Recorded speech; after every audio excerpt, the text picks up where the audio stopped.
اللہ سبحانہ و تعالیٰ نے طریقہ بتا دیا کہ جس دن سے اللہ تعالیٰ نے کائنات بنائی ہے، سولر سسٹم کا جو سسٹم ہے وہ اس نے فکس کر دیا ہے کہ سال بھر کے اندر 12 مہینے ہوں گے. تو وہ تو سال بھر کے اندر 12 مہینے ہوں گے. جو سسٹم جو ہے وہ سیٹ ہو گیا ہے. کتاب میں کہا جس دن سے خدا نے آسمان زمین بنا ہے وہ سسٹم فٹ ہو گیا ہے. اور اس کے اندر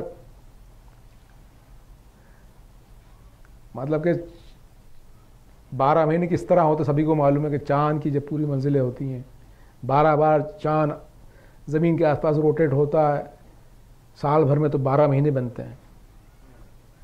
تو اللہ سبحانہ تعالیٰ نے کہا کہ جس دن سے آسمان و زمین بنے اللہ تعالیٰ نے جو سسٹم بنا دیا وہ بنا دیا ہے، یہ چینج ہونے کا نہیں ہے. اور اس میں 4 مہینے مبارک ہیں، تو اس میں قتال ناحق کر کے اپنا ظلم نہ کرنا. اور تم سب کے سب مل کے مشرکوں سے لڑو جس سے وہ سب کے سب تم سے مل کے لڑتے ہیں. وَاعْلَمُوا أَنَّ اللَّهَ مَعَ الْمُتَّقِينَ،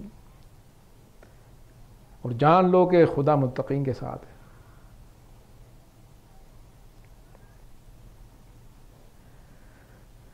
اللہ سبحانہ تعالیٰ نے اپنی شان بتائی کہ کائنات کو اس نے بنایا، اس نے سسٹم بنایا جس طرح چاہتا سسٹم کو سیٹ کرتا ہو، اور اس میں کسی کا دخل نہیں ہے. اپنی شان بتا رہا اللہ.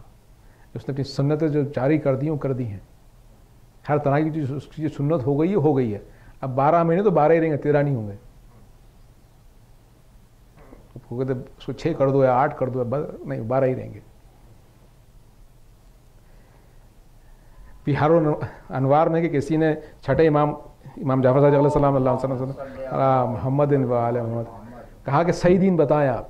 انہوں نے یہ آیت تلاوت فرمائی کہ سیدھا دین یہ ہے کہ جس طریقے سے اللہ تعالیٰ نے سال کے 12 مہینے رکھے اسی طرح آل محمد کے 12 سردار ہیں. اللہم صلی علی محمد و آل محمد. یہی دین کا سیدھا راستہ ہے. 12 اماموں پہ ایمان لاؤ. یہ دین ذالک دین القیم، ذالک دین القیم ہے. یہی دین کا سیدھا راستہ ہے. اب لوگ کہیں 12 امام کیوں ہوئے صاحب، 6 امام کیوں نہیں ہوئے، یا 35 امام. آج کل 6 امام بھی ہیں، وہ کتنے 42 تک بھی پہنچ گئے لوگوں کے. کسی کے 3 امام ہیں، لیکن ہے تو 12 کا. اب اللہ سبحانہ سے پوچھو تو نے 12 ہی مہینے کیوں بنایا؟ کتاب خدا میں پہلے دن سے ہی 12 جو لکھا ہے وہ لکھا ہے کہ سال کے 12 ہی مہینے ہوں گے تو وہ ہوں گے. اللہ نے ابھی فرمایا جس دن سے کتاب خدا میں برس کے 12 مہینے ہیں. اسی طرح سے امام لفظ بھی 12 قرآن میں آیا ہے. تو مطلب امام ہے تو 12 ہی ہیں. اب اس میں آپ بحث نہیں کر سکتے، درود پڑھ دیں. اللہم صلی علی محمد و آل محمد. وَاعْلَمُوا أَنَّ اللَّهَ مَعَ الْمُتَّقِينَ آخری میں آیا ہے. اس سے پہلے جو 2 آیتیں آئی ہیں کہ تم سب مشرکوں سے مل کے لڑو جس سے وہ تم سے لڑتے ہیں. وَاعْلَمُوا، اور تم جان لو کہ أَنَّ اللَّهَ مَعَ الْمُتَّقِينَ، ساتھ میں ہے. یہ جان لو تم. یہ ان آیتوں پہ گہری نظر کرنا بہت ضروری ہے. وَاعْلَمُوا، ہم کو خود نہیں یقین ہے کہ اللہ ہمارا ساتھ ہے. اتنے متقی ہو جاؤ کہ جان لو کہ خدا تمہارے ساتھ ہے. وَاعْلَمُوا، جان لو أَنَّ اللَّهَ مَعَ الْمُتَّقِينَ، تمہارے ساتھ ہے. مَعَ الْمُتَّقِينَ. معصوم کی کیا حدیث ہے؟ کافی میں جا کے پڑھا. معصوم کی حدیث یہ ہے کہ مومنین ان کا قلب اللہ سے اس طریقے سے جڑا رہتا ہے جیسے کہ سورج کی کرنیں سورج کے ساتھ. تو وَاعْلَمُوا أَنَّ اللَّهَ مَعَ الْمُتَّقِينَ میں آپ سمجھیں کہ آپ کا قلب اللہ سے کتنا جڑا ہونا چاہیے. وہ اللہ بتا رہا دیکھو میں تمہارا جڑا ہوا ہوں. تم سب کے سب مشرکوں سے لڑو جسے وہ سب کے سب تم سے لڑتے ہیں. اور آپ یہ یقین رکھو گے اللہ آپ کے ساتھ ہے. زیادہ تر اس میں سورۃ توبہ کی آیتیں جنگ تبوک کے وقت کی ہیں. جنگ تبوک وہ جنگ تھی جو کہ بہت ہی کریٹیکل تھی.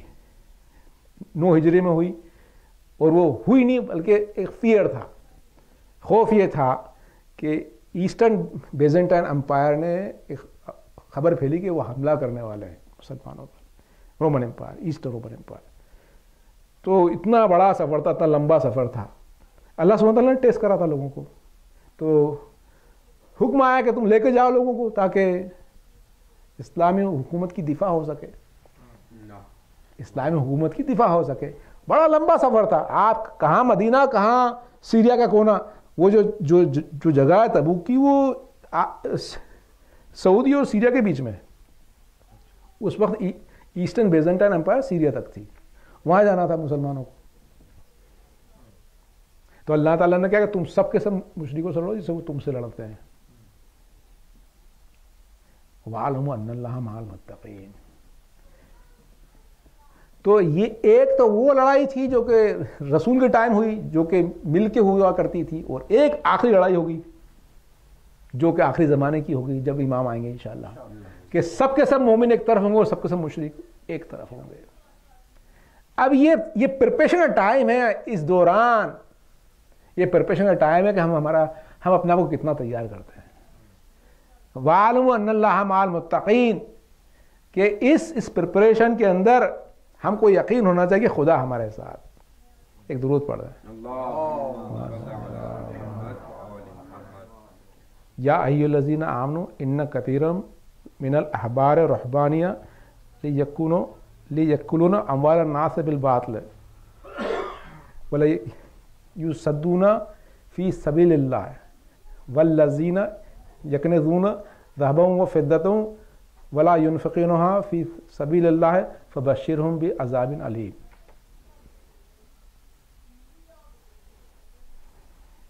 اے ایمان لانے والوں، اہل کتاب کے کتنے ہی عالم اور مشائخ لوگوں کا مال ناحق کھا لیتے ہیں اور ان کو خدا کے راستے سے روکتے ہیں. اور جو لوگ سونا اور چاندی جمع کرتے ہیں ان کو درد دینے والے عذاب کی خوشخبری سنا دو. اب میری مجلس شروع ہو رہی ہے، اب شروع ہو رہی ہے مجلس. آپ نے اس آیت پہ دھیان دیا کہ کتنے ہی، سب نہیں، کتنے ہی عالم و مشائخ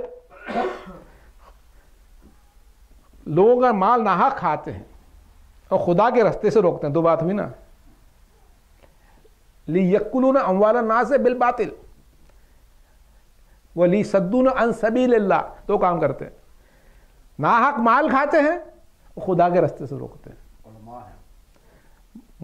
علماء اور مشائخ، اور جو لوگ سونا اور چاندی جمع کرتے ہیں اور خدا کے راستے میں انہیں خرچ کرتے ہیں ان کو درد دینے والے عذاب کی خوشخبری سنا دو.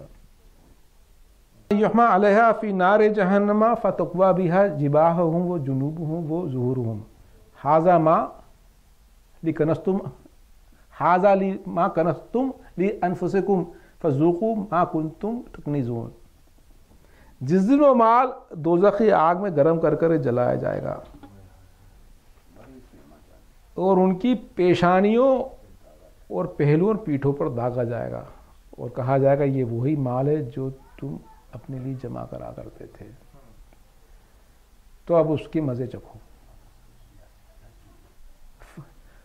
فذوقوا ما کنتم تکنزون، تو اس کا مزہ چکھو.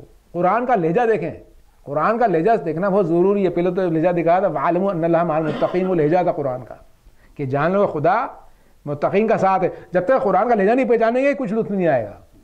اور یہاں کا فذوقوا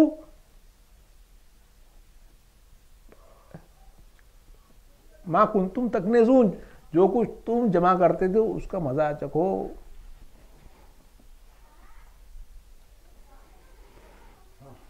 اس کی تفسیر بڑی ڈیٹیل ہے ان آیتوں کی. تفسیر میں یہ ہے کہ جو مشائخ اور علماء تھے وہ خدا کے دین کو چھپاتے تھے اور دین کو آسان کر کے بتاتے تھے. تفسیر یہ ہے اس میں، دین کو آسان کر کے بتاتے تھے، آسان کر کے بتاتے تھے، آیتیں کو چھپاتے تھے. ایک تفسیر تو یہ ہے. دوسری تفسیر کیا ہے کہ وہ رسول اکرم کی جو نشانیاں تھیں وہ چھپاتے تھے. رسول اکرم کی جو ان کی کتابوں میں نشانیاں تھیں وہ چھپایا کرتے تھے، وہ بھی چھپایا کرتے تھے کیونکہ بتا دیتے تو سب اسلام لے آتے، ان کے بزنس بند ہو جاتے. ایک دوسری تفسیر یہ ہے. تیسری تفسیر یہ ہے کہ اس طریقے سے دین کو بتایا کرتے تھے کہ ظالم کے ساتھ ہو جاتے تھے اور مظلوم کے حق میں زیادتی کرتے تھے. یہ چیزیں ہیں تھی ان میں، اس وجہ سے انہوں نے فتنہ اور فساد برپا کرا. آیتیں نہیں بتاتے تھے. اب سوال یہ ہوتا ہے کہ اللہ سبحانہ تعالیٰ نے یہ آیتیں دی ہیں مشائخ اور علماء کے لیے اس زمانے کے. آج کی بھی حالت ہے. اس زمانے میں انسان کی جو عادت ہے بدلتی تھوڑی ہے، آج بھی وہی حالت ہے. جس وقت یہ آیتیں نازل ہوئی تھی اس وقت اسلام دین محمدی شروع ہی ہوا تھا، لیکن یہ لوگ تو ان کی عادتیں تو 1000 سال سے معلوم ہو چکی تھی. اب ان آیتوں سے آپ پتہ لگا لیں کہ آگے کیا ہونے والا ہے. ان آیتوں سے پتہ لگا لیں آپ کہ آگے کیا ہونے والا ہے. کہ اگر قرآن کی آیتیں نہ پڑھی جا رہی ہیں اور چھپائی جا رہی ہیں تو آپ سمجھ لیں کہ معاملہ کچھ نہ کچھ گڑبڑ ہے. توحید و قیامت کی اور احکامات کی آیتیں اگر نہیں پڑھے جا رہی ہیں اور دین کو آسان کر کے پیش کر دیا تو خطرے میں ہے.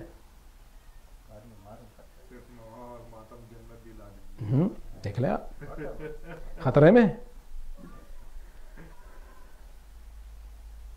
اس میں اور بھی تفسیر ہے کہ جو لوگ سونا چاندی جمع کرتے ہیں خدا کے راستے میں خرچ نہ کرتے ہیں ان کو درد دینے والی ذبی خوشخبری سنا. یہ آیت ابو ذر پڑھا کرتے تھے. یہ دونوں آیت ابو ذر پڑھا کرتے تھے تیسرے خلیفہ کے دور میں اور معاویہ کے دور میں. تو ان کو بڑی تکلیف ہوتی تھی کیونکہ وہ سونا چاندی کافی اس وقت بیت المال میں جمع ہوا تھا بے شمار. تو اب اس میں کوشچن پیدا یہ ہوتا ہے کہ کیا بالکل مال جمع ہی نہیں کریں کیا؟ تو تفسیر میں یہ ہے کہ نہیں، مال آپ جمع کر سکتے ہو، کیونکہ اگر مال جمع کرنے کا حکم نہ ہوتا، ٹوٹلی مال جمع نہ کرو، تو پھر انہیریٹنس کے رول شریعت میں نہیں ہوتے. مطلب یہ ہے کہ آپ خمس دو اور زکوٰۃ دو اور اپنا مال آپ پاک کرو. ڈیٹیل میں یہ ہے مال آپ پاک کرو، لیکن اگر کوئی اسلام میں مصیبت پڑ جائے تو پھر آپ اپنا مال خرچ کرو. ہاں پھر آپ جمع نہ کر سکتے. اگر اسلام پہ مصیبت پڑ گئی آپ سے خمس و زکوٰۃ دے کے نہیں بیٹھ سکتے، پھر آپ کو مال و جان دوں گا جہاد کرنا ہے.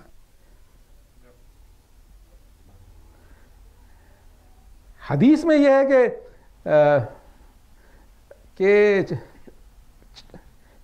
چھٹے امام سے حدیث ہے کہ جو کہ امیروں کا جو پیسہ ہے وہ ایکسٹرا جو منی وہ غریبوں کے لیے ہے. امیروں کا جو ایکسٹرا منی وہ غریبوں کے لیے ہے. جب کسی نے پوچھا چھٹے امام سے ایک شخص نے فرمایا کہ ہمارے یہاں تو بہت شیعہ ہیں. تو کہا اچھا تو میرا شیعہ ہے تو کیا ایسا ہو سکتا ہے کہ کوئی بھی غریب شیعہ امیر شیعہ کی جیب میں سے جا کے بغیر پوچھے پیسے نکال لے؟ تو ایسا تو نہیں ہوتا مولا. پھر ہمارا شیعہ ہی نہیں ہے. مومن کی جیب. تو اگر قرآن کی آیتیں ٹھیک سے نہ پڑھے جائیں گی، اب میں پھر واپس جا رہا ہوں اس لشکر تیاری کے اوپر. لشکر کی پہلے آیت پڑھی، تم سب کے سب مشرک ہو لڑو جس سے وہ تم سے لڑتے ہیں. لشکر جب تک تیار نہیں ہوگا جب تک کہ قرآن کی آیتیں ٹھیک سے نہیں پڑھی جائیں گی،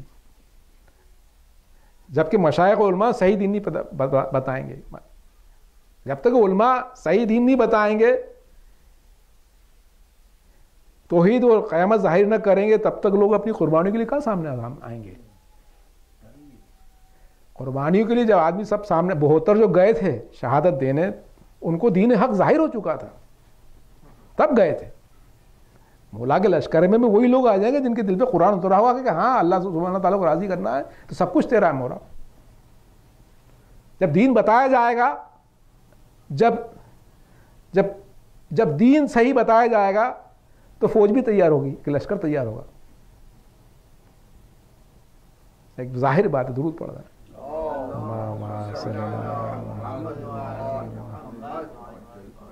یا ایھا الذین آمنوا ما لکم اذا قیل لکم انفروا فی سبیل اللہ ثاقلتم الی الارض ارضیتم بالحیات الدنیا من الآخرہ فما متاع الحیات الدنیا الا قلیل. اب آیتیں آگے بڑھ رہی ہیں. ایمان لانا لو, تمہیں کیا ہوگا کہ جب تم سے کہا جاتا ہے گھروں سے نکلو تو تم کاہلے کے سبب سے زمین پہ گرے جاتے ہو؟ کیا تم آخرت کے بدلے دنیا کی زندگی پہ راضی ہو چکے ہو؟ حالانکہ آخرت کے مقابلے میں دنیا بہت ہی قلیل ہے. یہ بھی تبوک کی آیت ہے کہ جب رسول اکرم نے کہا کہ دیکھو چلو جا کے جہاد کریں گے تو لوگ نکلنا نہیں چاہتے تھے. تو اللہ تعالیٰ نے کہا کہ تمہیں کیا ہو گیا؟ ما لکم اذا قیل لکم انفروا فی سبیل اللہ ثاقلتم, تم زمین پہ گرے پڑتے ہو, تم زمین پہ گرے پڑتے ہو. ثاقلتم الی الارض, تم زمین پہ گرے پڑتے ہو. کیوں گرے پڑتے ہو؟ کیونکہ تم نے دنیا اختیار کر لی ہے. کیوں گرے پڑ رہے ہو؟ کیونکہ تم نے دنیا اختیار کر لی ہے. مال کی محبت. اور دنیا اختیار اور ہو جائے گی جب کہ آپ قرآن چھوڑ دو گے, کیونکہ قرآن ہی ایک ہے جو, اور اہل البیت ہیں جو دونوں مل کے آپ کو آخرت بتاتے ہیں. بولا متقیان کہ آپ خود بھی سنیں تو آپ کو آخرت یاد ہو جاتی ہے, قبر اور آخرت دونوں یاد ہو جاتی ہے. جس طرح قرآن قبر اور آخرت کی طرف بلاتا ہے, بولا متقیان کی نہج و بلاغہ بھی قبر اور آخرت کی طرف بلاتی ہے. امام بارگاہ میں قرآن بھی ہونا چاہیے اور نہج و بلاغہ خود بھی ہونا چاہیے, دونوں ہونا چاہیے. تو جا کے علی والے ہوئے. یہاں قرآن ہوا اور نہج و بلاغہ ہوئی تو علی والے ہوئے. نعرہ حیدری لگایا بہت اچھی بات ہے, لیکن نعرہ حیدری اکیلا کافی نہیں ہے. قرآن اور نہج و بلاغہ کے ساتھ ہاں پھر ہم علی والے ہیں, امید ہے کہ ہم علی والے ہیں, کیونکہ خبر و قیامت دکھنے لگی. اللہ سبحانہ وتعالیٰ کا دیدار ہوگا. درود پڑھیں. اللہم صلی علی محمد الا تنفروا یعذبکم عذابا علیما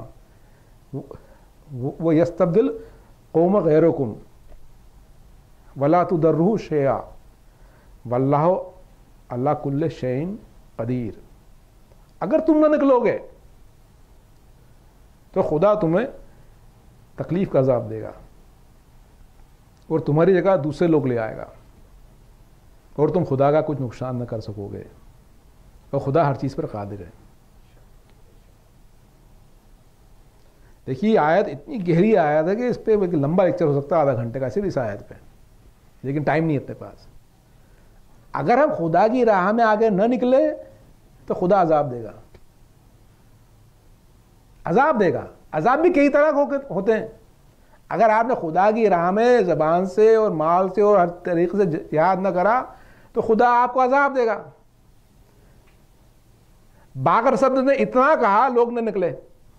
صدام نے ان کے ساتھ کیا حشر کرا عراقیوں کے ساتھ اس زمانے میں, وہ عذاب تھا. سیدھی بات. ایک عذاب کی مثال یہ ہے کہ اگر ہم قرآن نہ پڑھیں گے اور اگر ہم قیامت اور اللہ سے نہ ڈرائیں گے تو ایک عذاب, تو سب سے چھوٹا عذاب یہ ہوگا کہ ہم بے پردہ ہو جائیں گے, ہماری عورتیں بے پردہ ہو جائیں گی. اس سے بڑا عذاب کیا ہے ہمارے لیے؟ یہ عذاب ہم ہمارے سامنے دیکھ رہے ہیں نا, یہ کتنا بڑا عذاب ہے. کربلا والوں سے پوچھیں کہ مولا ہماری قوم بے پردہ کو یہ کیا عذاب ہے؟ کیا تم کو نہیں معلوم کیا عذاب ہے؟ ہمارے پر یہ مصیبت آئی تھی, تم آج تک روتے ہو, تمہارا کیا ہوا؟ یہ عذاب ہے. اگر ہم نہ نکلے الا تنفروا یعذبکم عذابا علیما ویستبدل قوم غیرکم, تمہارے بدلے ہم دوسرے لوگ لے آئیں گے. آج آپ دیکھ لیں سوسائٹی میں پرانے جو 40 پشتی مسلمان ہیں وہ آج کہاں چلے گئے, جو نئے کنورٹ کہاں ہو گئے. اگر انہوں نے 40 پشتی مسلمانوں نے اگر قرآن اور احکام چھوڑے تو ان پہ اللہ نے عذاب دیا کہ دین سے دور کر دیا. اس سے بڑا کیا عذاب ہے؟ اور ان کی جگہ دوسرے لوگ لے کنورٹ, جو کہ عالم بھی بن گئے ہمارے سامنے دیکھتے دیکھتے. یہ ہم نے آنکھوں سے دیکھا, یہ آنکھوں کا دیکھا. یہ قرآن کی آیت آنکھوں کی دیکھی ہیں. یہ آنکھوں دیکھا ہے کہ یہ ہو رہا ہے ویسٹ کے اندر. دوسری قومیں آ جائیں گی.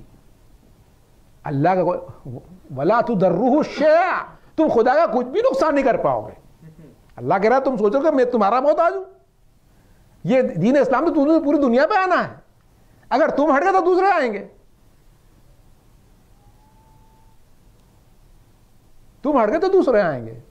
تفسیر میں یہ ہے کہ اس سے مراد اس تفسیر میں اس سے مراد ایران اور یمن کے لوگ ہیں جو کہ دین اسلام قبول کریں گے اور آگے آئیں گے. تفسیر میں یہ ہے. اس تفسیر ایک درود پڑھ دیں.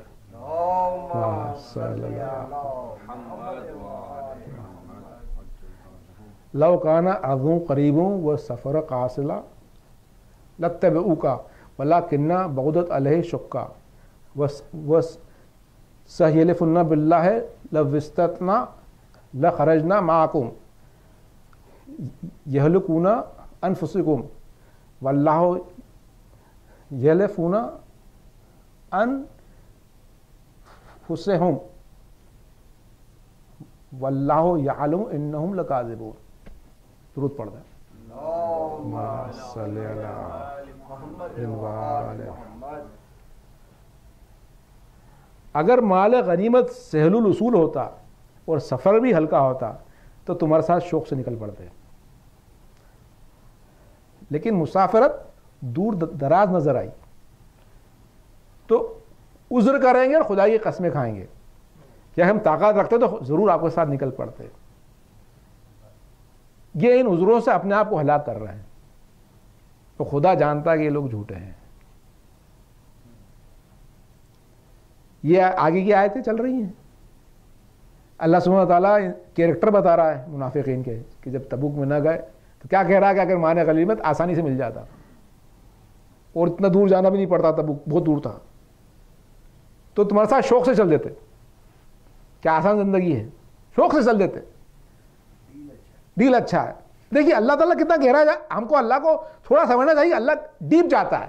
ہمیشہ ہم کو یاد ہونا کہ اللہ ڈیپ جاتا ہے. ہم سوچتے سپرفیشیل میں, ہم سپرفیشیل جو کرتے پھر رہے ہیں اللہ راضی ہو گیا. تو قرآن میں تو ایسا نہیں دکھتا. ہم تھوڑا یہ کر لیں, تھوڑا وہ کر لیں, تھوڑا وہ کر لیں, سوچے اللہ راضی اور معاملہ ختم. قرآن میں ایسا نہیں دکھتا ہے. قرآن پڑھ کے دیکھیں نا اللہ ڈیپ جاتا ہے. اس میں ڈیپ جگہ ہے اللہ. گیا نا ڈیپ. کیا اگر مال غنیمت سہل الوصول ہوتا اور سفر بھی ہوتا تو ایسا شوق سے چل پڑتے. لیکن چونکہ ان کو مسافت دور دراز نظر آئی تو تمہارا آگے عذر کریں خدا کی قسمیں کھائیں گے. ہم طاقت ہوتے تو ضرور نکل پڑتے. یہ ان عذروں سے اپنے آپ کو ہلاک کر رہے ہیں. یہلکون انفسہم واللہ یعلم انہم لکاذبون. خدا جانتا ہے جھوٹ ہے. یہ آیتیں جو آئی ہیں یہ کلی آیتیں ہیں. ہمیشہ مطلب ہمیشہ کریکٹر بتایا کہ کس طریقے کے کردار آگے آنے والے ہیں. امام زمان کے وقت تک اور ہر طرف کہ کردار آگے آنے والے ہیں. یہ کردار انفولڈ ہوں گے. مشن امام زمان میں مشکل مشن بھی ہوں گے اور جو آج بھی ہو رہے ہیں امام زمان کے مشن. کیا امام زمان کا مشن نہیں جو قرآن پڑھ رہے ہیں, یا جو مجالس ہو رہی ہے یا شریعت پہ لوگوں کو عمل کرانے کی کوشش کی جا رہی ہے, امام زمان کا مشن ہے.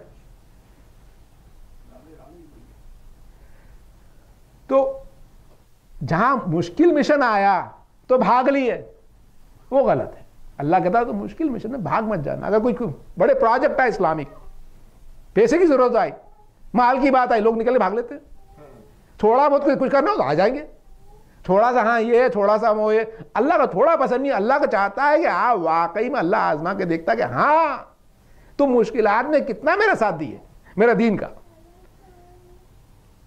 کیونکہ اللہ تعالیٰ تو آزمانا چاہتا ہے بندے. درود پڑھ رہے ہیں. اللہم صلی علی محمد و آل محمد.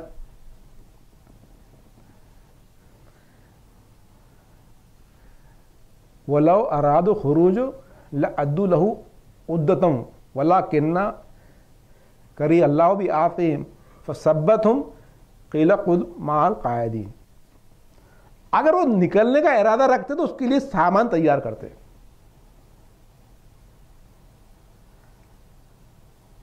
لیکن خدا کو ان کا نکلنا پسند نہیں آیا تو ان کو کہا کہ جہاں بیٹھے ہو تو ان کو ہلنے ڈلنے تک نہ دیا. پھر سے پڑھتا ہوں ترجمہ. اگر وہ نکلنے کا ارادہ رکھتے تو اس کے لیے سامان تیار کرتے, لیکن خدا کو ان کا نکلنا پسند نہیں آیا تو ان کو ہلنے ڈلنے بھی نہ دیا, اور کہا ان سے کہ جہاں جو پیچھے جو بیٹھتے ہیں وہاں تم بھی بیٹھے رہو. یہ ترجمہ ہے. دیکھیں آپ, اللہ سبحانہ تعالیٰ کہہ رہا ہے کہ یہ منافق تم سے عذر کر رہے ہیں اور کہتے ہیں ہم چلے جاتے, کہ اگر نکلنے ارادہ کرتے تو سامان تیار کرتے. کچھ بھی نہیں کرا انہوں نے, آ گئے بس عذر کرتے ہو آپ کے پاس. کچھ تیاری تو کرتے, کچھ تیاری بھی نہیں کری انہوں نے. تو اللہ نے آگے کیا کہا کہ خدا کو ان کا نکلنا پسند ہی نہیں آیا تھا. اللہ کو ان کا نکلنا پسند نہیں آیا تو اللہ نے ان کو ویسے ہی تھامے رکھا. فَثَبَّتْهُمْ, ہلنے ڈلنے نہ دیا, اور ان سے کہہ دیا کہ جہاں لوگ پیچھے بیٹھ رہے تھے تم وہاں بیٹھے رہو, بیٹھے رہو. تو دراصل اگر ہم کو امام کے ظہور کا انتظار ہے تو ہم کو پریپئر ہونا پڑے گا. پریپریشن اگر آپ کو جس طرح سے تبوک کے اندر پریپریشن کی اللہ سبحانہ نے بات کری تھی, نکلنے رہا تھا تو کچھ پریپئر کرتے.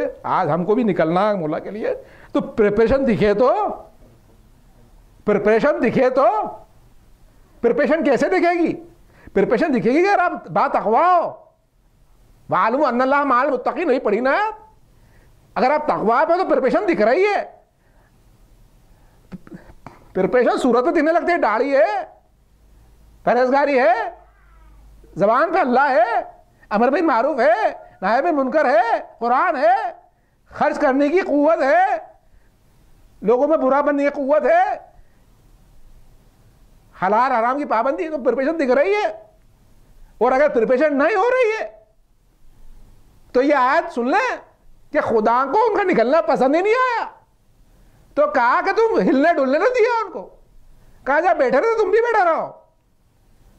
ہم کو پوچھنا چاہیے اگر ہم پریپریشن نہیں کر رہے تو کیا خدا ہم سے ناراض ہو رہی ہے؟ کہ اللہ کو پسند نہیں آ رہا کہ ہمارا پریپئر کرنا؟ ہم ایسے ہمیلے کیوں آئے؟ آج بھی عیاشیوں میں اور گناہ میں کیوں ڈوبے ہوئے ہیں؟ کیا خدا ہم سے ناراض تو نہیں ہو گیا کہ ہم عیاشیوں میں ڈوبے ہوئے ہیں اور جہاں لوگ بیٹھے رہتے ہیں ہم بیٹھے رہتے ہیں؟ امام کی پریپریشن اور تبوک کی پریپریشن میں بہت ایک جیسے ہیں. اللہ تعالیٰ نے یہ تبوک کی آیتیں اتاری ہیں, یہ اور امام کی پریپریشن ایک جیسے ہے. اس وقت سب کو سب سے لڑنا تھا. امام آئیں گے سب کو سب سے لڑنا ہے آخری زمانے میں.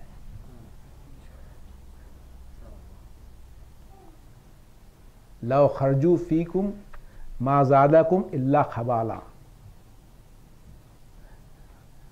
ولعوزوا خلالکم ویبغونکم فتنہ وفیکم سمعنا لهم واللہ علیم بالظالمین. اگر یہ تمہارے ساتھ نکل بھی جاتے تو تمہارے حق میں شرارت کرتے اور تم میں فساد ڈلوانے کی غرض سے دوڑے پھرتے, اور ان میں تمہارے جاسوس بھی موجود ہیں, اور خدا ظالموں سے خوب واقف ہے. دیکھیے اگر دل میں اگر یہ ہے فتنہ ہے تو اگر فور سوری بھی نکل جائیں گے. اگر دل پاک نہیں اور مولا کے لشکر میں ہم شریک ہو جائیں گے, اگر دل پاک نہ ہے تو ہم سوائے شرارت کے کچھ نہیں کرنے والے. اللہ نے بتا دیا ہے اگر مولا کے اس لشکر میں شریک ہونا تو دل کو پاک کرنا پڑے گا. لوگوں کو دکھانے کے لیے زبردستی اگر شریک ہو گئے تو سوائے مولا کو اذیت دینے کے کچھ نہیں ہوگا. یہ ہو چکا ہے, یہ کوئی نئی بات تو نہیں پڑھ رہا ہوں نا. مولا علی کے ساتھ ہو چکا ہے نا, یہ لشکر بنا تھا, اذیت دی کہ نہیں؟ امام حسن کے ساتھ ہوا تھا کہ نہیں ہوا؟ امام حسن کے ساتھ ہوا کہ ارے کوئی نئی بات تھوڑی ہے کہہ رہا 12ویں امام کے ساتھ بھی ہونے کا ہے. یہ کوئی نئی بات تو نہیں پڑھ رہا ہوں میں. لوگوں کے دل پاک نہ ہوئے تھے. چل اگر لو خرجوا فیکم, اگر تمہارے نکل بھی چڑھتے تو سوائے شرارت کچھ نہیں کرتے. آگے کیا کہا؟ لا یستنز الذین یؤمنون باللہ والیوم الآخر ان یجاہدوا باموالہم وانفسہم واللہ علیم بالمتقین. اب یہ اس کی اپوزٹ آیت آئی ہے کہ جو لوگ خدا اور روز قیامت پر ایمان رکھتے ہیں وہ تو یہ اجازت نہیں طلب کرتے کہ پیچھے رہ جائیں، بلکہ چاہتے ہیں کہ جان و مال سے جہاد کریں، اور خدا متقی کو جانتا ہے۔ کیریکٹر یہ ہوتا ہے امام کے صحابی کا کہ ایکسکیوز بنانے نہیں بیٹھتا ہے، مشن امام زمان میں ایکسکیوز بنا کے نہیں بیٹھتا ہے۔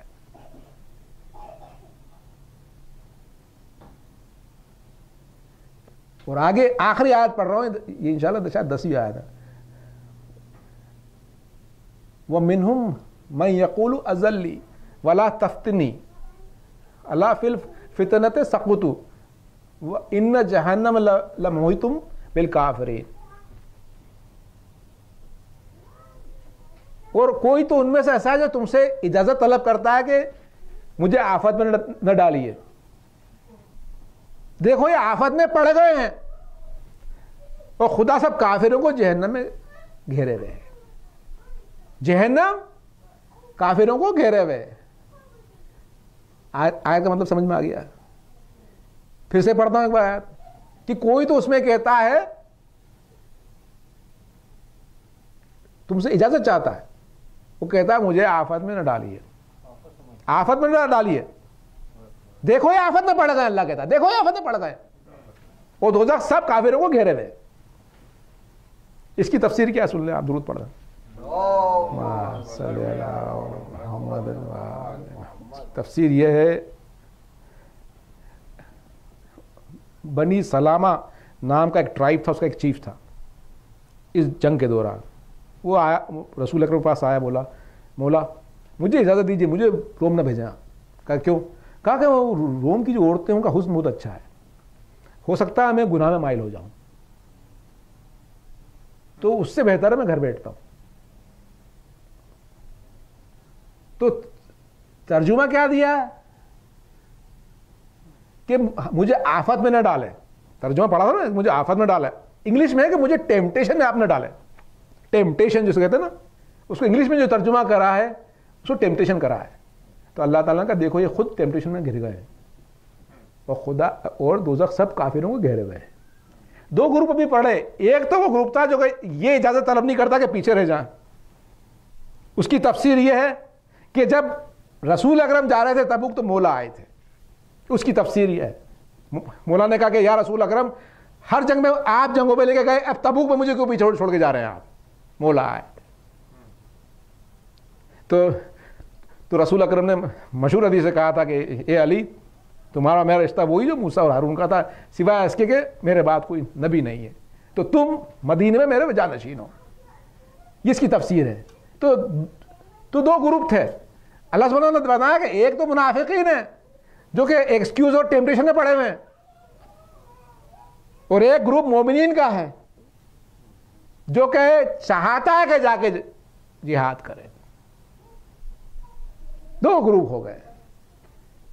ٹیمپٹیشن کی بات بڑی امپورٹنٹ ہے، آج ہم بھی ویسٹرن سوسائٹی میں ہم کو ٹیمپٹیشن سے آفت سے بچنا چاہیے۔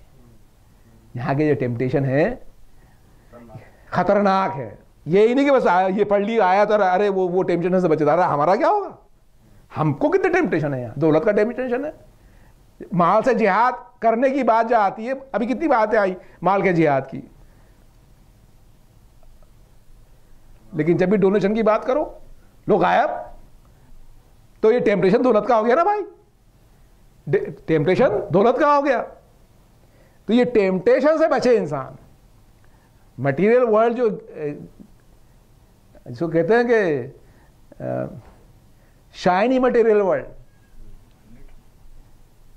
شائنی مٹیریل ورلڈ کے ٹیمپٹیشن جو اس نے کہا تھا، اس نے جو کہا تھا، اس نے جو ٹیمپٹیشن بتایا تھے، وہ ٹیمپٹیشن یہاں ہے، ٹیمپٹیشن تو رہیں گے بلکہ اس سے زیادہ بڑھ گئے، اب تو اور بڑھ گئے۔ اللہ نے بتا دیا کہ آیت کا مطلب ہے کہ آیت کا کوئی آیت ہے تو مطلب سبق ہے، ٹیمپٹیشن بڑھ گئے، اور اس ٹیمپٹیشن کو ہم کو اس کو مقابلہ کرنا ہے، اور ٹیمپٹیشن مقابلہ اس طریقے سے کرنا ہے جو دوسری آیت ہیں ان کی طرف رجوع کیا جائے، لا یستنز الذین یؤمنون باللہ والیوم الآخر ان